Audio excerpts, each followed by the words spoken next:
नमस्कार, मैं हूं आपके साथ मयंक मिश्रा। देखिए, तिब्बत में ग्लेशियर फटने से भयानक हादसे की खबरें हैं और नेपाल में बड़ा ज़बरदस्त फ्लैश फ्लड आई हुई है, जिसकी वजह से बताया जा रहा है कि हज़ारों लोगों की मौत की आशंका जताई जा रही है और हज़ारों लोग लापता हैं।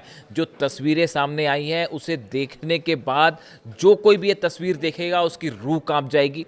देखिए, इस फ्लैश फ्लड में इतना तेज़ बहाव था, इतना तेज़ मलबा था कि सैकड़ों घर बह गए हैं, कारें बह गई, पूरा मार्केट जो है, शॉप्स वो तबाह हो गई हैं, कई पुलिस स्टेशन तबाह हो गए और हज़ारों की संख्या में लोग लापता बताए जा रहे हैं, जिनका कोई अभी आंकड़ा सामने नहीं है कि इसमें कितनी मौतें हो सकती हैं और कितने लोग लापता बताए जा सकते हैं।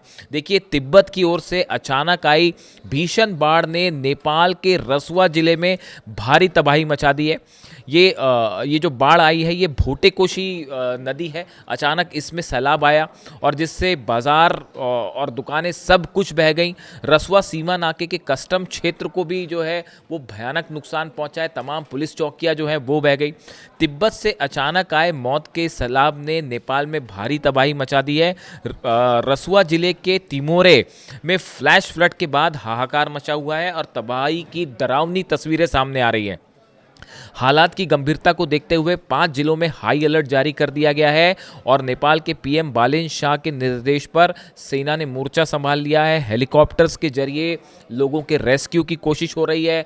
बड़े स्तर पर सेना उतार दी गई है ताकि जो लोग फ्लैश फ्लड में फंसे हुए हैं इनको बचाया जा सके।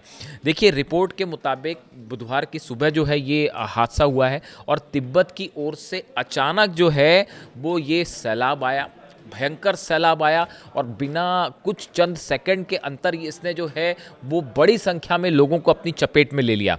बताया जा रहा है कि पानी का ये अचानक बहाव सुबह करीब 9 बजे भोटेकोशी नदी में आया और फिर आगे बढ़कर त्रिशूली नदी में नुआकोट की ओर बढ़ा। तिब्बत में ग्लेशियर लेक आउटबर्स्ट यानी ग्लेशियर झील के फटने से ये तबाही हुई है। अब सैटेलाइट से समझने की कोशिश की जा रही है कि एग्जैक्टली कैसे इसकी शुरुआत हुई, कैसे ग्लेशियर फटा। ये तिब्बत का हिस्सा है जहां पर बताया जा रहा है कि ये जो ग्लेशियर है उसके फटने से हादसा हुआ। हाइड्रोलॉजी और मौसम विभाग स्थानीय प्रशासनिक कार्यालयों के साथ मिलकर चीनी अधिकारियों से संपर्क में हैं और घटना के जो ओरिजिनेट कैसे हुई, घटना का जो ओरिजिनेट पॉइंट क्या है उसका पता लगाया जा रहा है। इस बीच रसुआ, नोवाकोट, धादेंग, गोरखा और चितवन में नदी के किनारे वाले इलाकों में को हाई रिस्क घोषित कर दिया गया है। यहाँ से लोगों को हटने के लिए बोल दिया गया है। देखिए, ये जिस तरह से फ्लैश फ्लड आया, इसकी जो तस्वीरें सामने आई हैं वो इतनी भयानक तस्वीरें हैं कि लोग अपने घरों में थे, लोगों को बचने का, भागने का मौका ही नहीं मिला।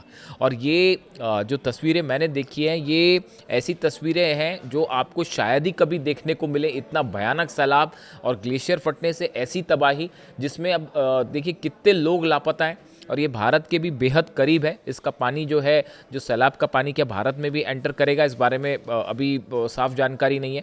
लेकिन देखिए, जिस तरह से ये ग्लेशियर फटा उसके बाद कई हाइड्रो पावर प्रोजेक्ट जो है नेपाल के वो भी तबाह हो गए, यानी बड़ा नुकसान हुआ है हाइड्रो पावर प्रोजेक्ट को, ऐसा बताया जा रहा है। और लोग अपने घरों में थे, दफ्तरों में थे, स्कूलों में थे और ये इतनी तेज फ्लैश फ्लड आई कि लोगों को बचने का और भागने का समय ही नहीं मिला और चंद सेकंड के अंदर, सिर्फ चंद सेकंड के अंदर पूरा शहर का शहर और गांव के गांव जो है वो इसकी चपेट में आ गए। और अब जो तस्वीरें सामने आ रही हैं वो बताया जा रहा है कि इस साल का ही नहीं, पिछले कई सालों का ये सबसे भयानक फ्लैश फ्लड का मामला है और इसमें मौत का आंकड़ा अभी कहाँ जाके रुकेगा, कोई इसका अंदेशा नहीं जताया जा सकता। राहत बचाव कार्य बड़े स्तर पर जारी है। इससे जुड़ा जो भी अपडेट आएगा हम आप तक पहुँचाएंगे। Thank you so much.